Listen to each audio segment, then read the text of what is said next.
This looks really bad.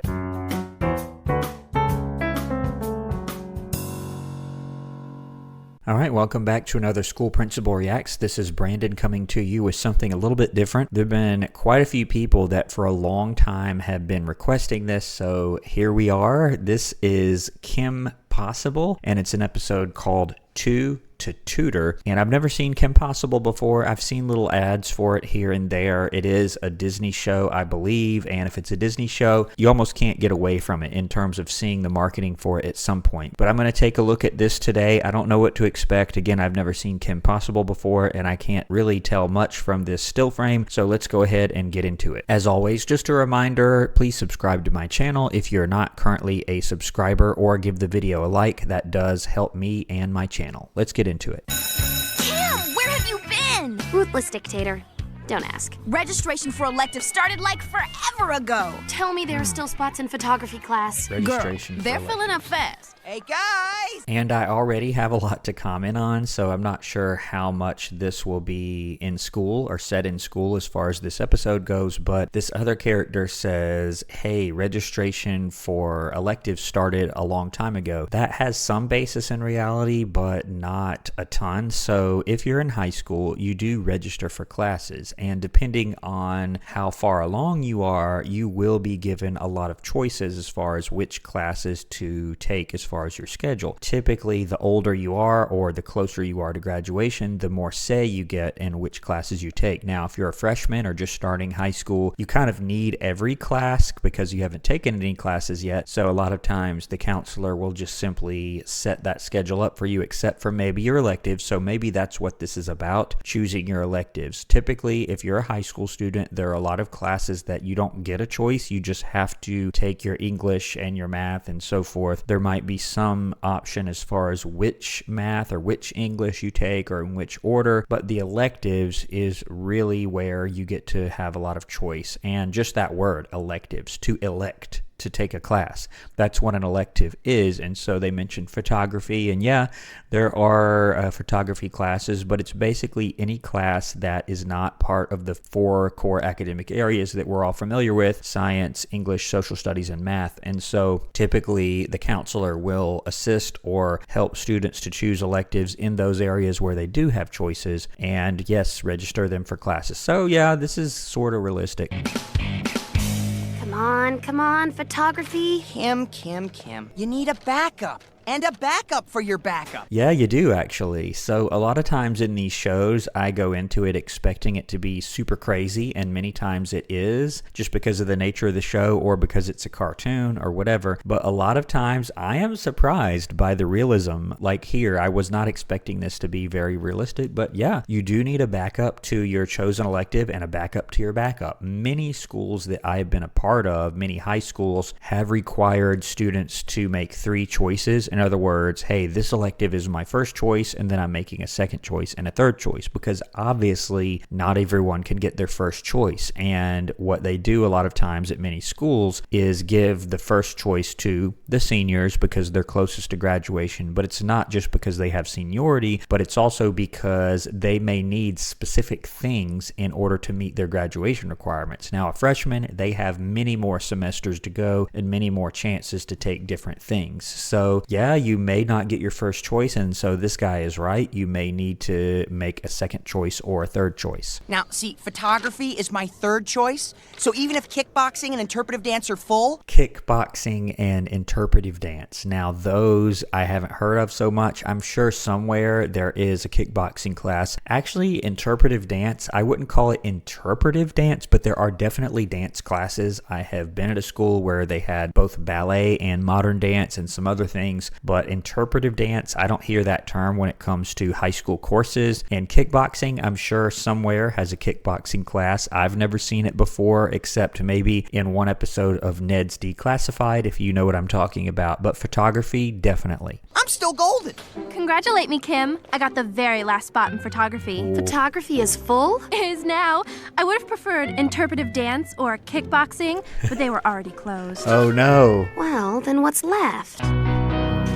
Home economics? Oh. They can't be serious. Yeah, and by the way, this does happen. I don't know what grade Kim is supposed to be in. I'm assuming her name's Kim. But if she's a freshman, for instance, this could potentially happen, particularly at a large school where if your first, second, or third choice are all taken, which is very unlikely. Most schools, you're going to at least get one of those, but let's say hypothetically they're all taken. They will put you in a different elective class. You're going to get a class, and it may not be what you want. Again, they tend to prioritize the older students that are closer to graduation, but usually at most schools you're able to get worst case scenario your third choice, but this is really rare. I believe I have seen it before, and students were just stuck with a class that they didn't necessarily choose. That's really unfortunate, but it does happen from time to time. Financial planning? No, yeah, never been one of my strong suits. It's worse than that, Ron.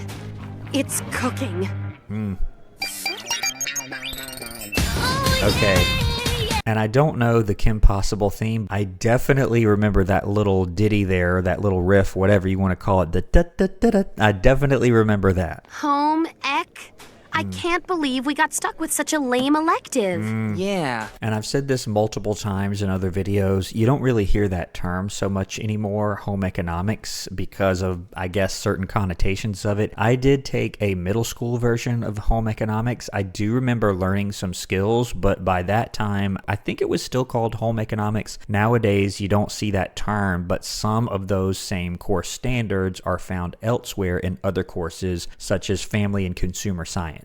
Hey, I wonder if we get to eat what we make. Oh, this looks really bad. And there would be no reason for this. I don't understand. There's a spider hanging from the ceiling and all sorts of cobwebs in this home economics class. And I'm going to continue to use that term because that's the term that they use. So I don't know why it would be in this bad of a shape. I mean, yes, they don't want the class, but that doesn't mean there's not a teacher who doesn't clean their classroom. Where is everybody? We are everybody. Oh, I don't think so. What in the Listen world? up, people. Oh, there's a Regular teacher. home ec teacher retired 6 years ago. Nobody noticed until this morning. Okay. All right, so this is totally ridiculous. So she says that they're the only people in the class, which is unlikely. If the other classes really did fill up, they're going to be roughly even in size. It is a really bad decision by the school district to allow there to be a class of 2 people. Now, theoretically, could there be? Yes. However, if you think about it this way, teachers are paid not based on how many students are in their classes, but based on things like their years of experience and their degree level. They're not paid based on how many students they have. And so it would be really wise for the school district, if they're going to pay this person or whoever this is, or a teacher to be in there, that they get their money's worth, so to speak, by giving them enough students to make it worthwhile. And this person, whoever this is, said that the home economics teacher retired 6 years ago and no one noticed until this morning.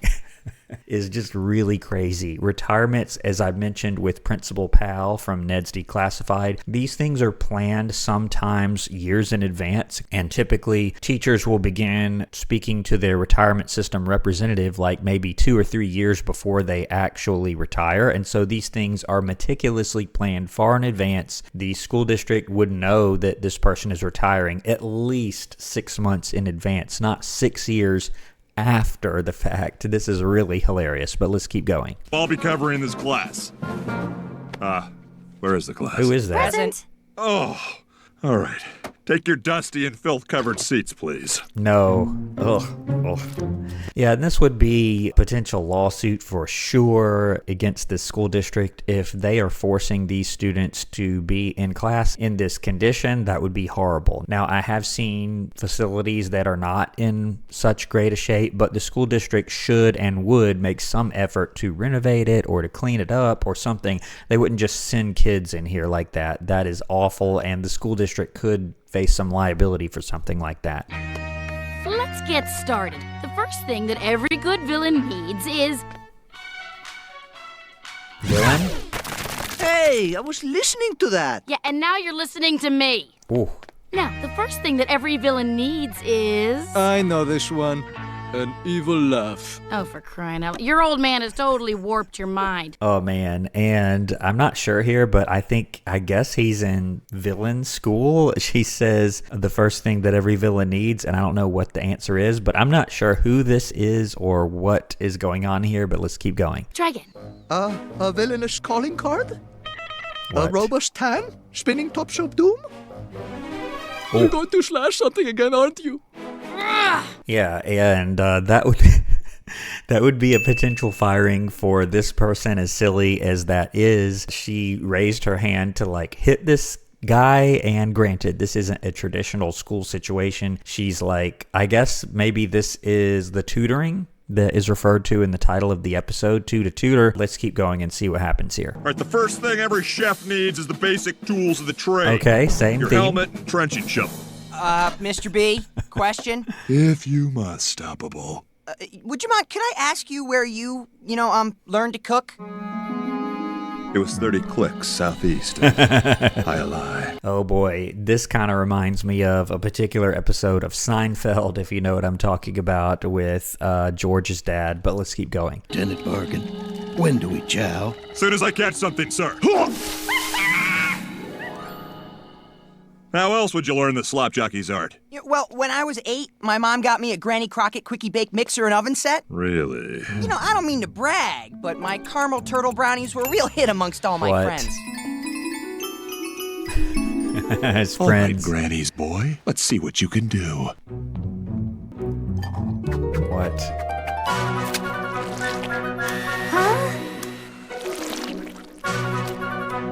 Okay.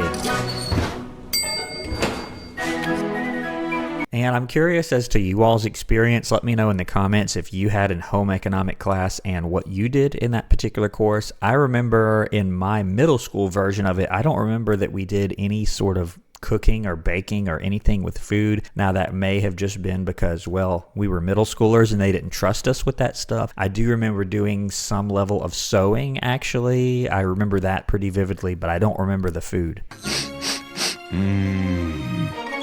Kind of weird. Impressive, stoppable. Possible! Let's get cooking! No big. Okay.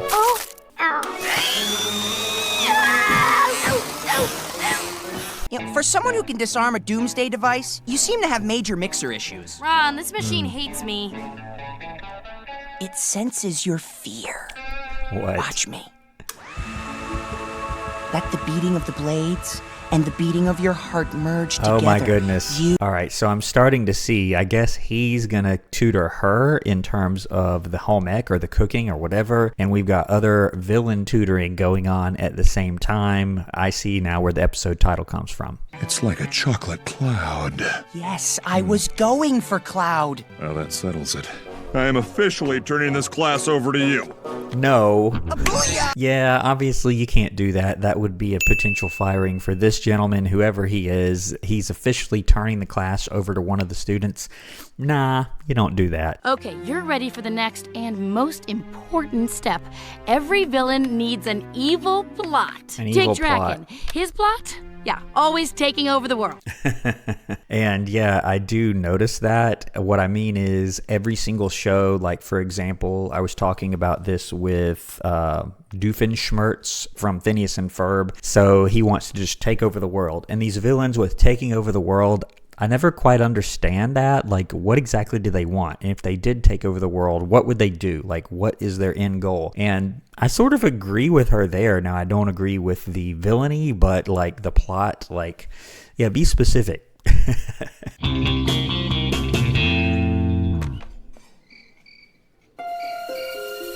What is this? Isn't it lunchtime? Yep, Okay, where is everybody? the home ec room. I got a 12:45 reservation myself. Oh, gotta run. Reservation? Oh, Excuse for that. me. Yeah, so apparently the whole entire school is now going into the home ec room to eat because his food is so good. So I'm guessing this is going to create some tension here, and obviously this would never be allowed to happen. Now, are there home economics classes or other versions of that might have food from time to time? Yes. Nowadays, I see this far more with culinary programs. I have been around schools where they have a culinary program where it's not just home economics, but their whole mission is to learn to cook and actually go on to become a chef or go to culinary school or something like that. And so they do a lot of times offer food or at different events. I've seen that happen. Now, could all of the students just not go to lunch? No. I've mentioned before that there are very strict guidelines or regulations as far as school nutrition programs and what you can and can't do. You can't do things that are in direct competition with school nutrition programs. There's even regulations as far as things like vending machines, and if you're going to have food, you can't really allow it to compete with the school's existing nutrition program. Can I get through here? Some of us actually take this class. Rufus? How many? Reservations. Gosh, I call it 7 layers of heaven. Oh boy. Mr. Barkin, what's going on here? World-class dining, that's what. But the cafeteria, it's totally empty right now. Good point. I guess it would make more sense if I just put Chef Ronald here in charge of food services for the whole school. No. Chef Ronald? All right, so I'm guessing this guy is the principal? Maybe. I'm not sure. I'll have to do a little bit of research, but obviously he can't do that. I mean, there's going to be a school nutrition director for the entire school district or a manager there at the school that is in charge of the school lunch program. And again, it's very strictly controlled as far as the nutrition requirements and what you can and can't do. You cannot just move him in there and let him do whatever he wants. That's not going to be allowed. This is so wrong. And don't worry, Possible. You'll get class credit by assisting him. Okay. Somebody's got to do the dishes. Not likely. Guess you're right, Possible. Thank you. Not without your hairnet. Oh, that's awful. That's awful. Now time for a little cinnamon, and y'all know what that means. Booyah! Booyah! Booyah! Booyah! We're out of the lamb. Isn't that like Chef Emerald? I think it was, where he said, like, I can't remember what he said when he would like throw in the spice or whatever. He'd say like different things. He'd say, let's take it up a notch, things like that. Too bad about your restaurant. Ooh, close? Yeah, well, when the health inspector saw a live rodent, serving the food, Yeah. the die was cast. Oh, sorry. Bright side, I hear boy. that like half the student body wants to get into home ec now. And photography's wide open. You could jump ship. Oh, there you go. I think I'm gonna stick it out here. She has to be one with the Not too blender. shabby, KP. I'm seeing major improvement. No big. I've got a great tutor. There you go. All right, so that's the episode. Obviously, I did have to skip some parts. I typically do have to do that, but I tried to stick to the actual school scenes, which was him, I guess, tutoring her as far as this home ec class. And in the end, he, I guess, made the cafeteria into his own restaurant, which obviously that's not going to be allowed to happen per all the previous things that I said about school nutrition programs. But he said that in the end, the health inspector closed it down because he saw a rodent serving food.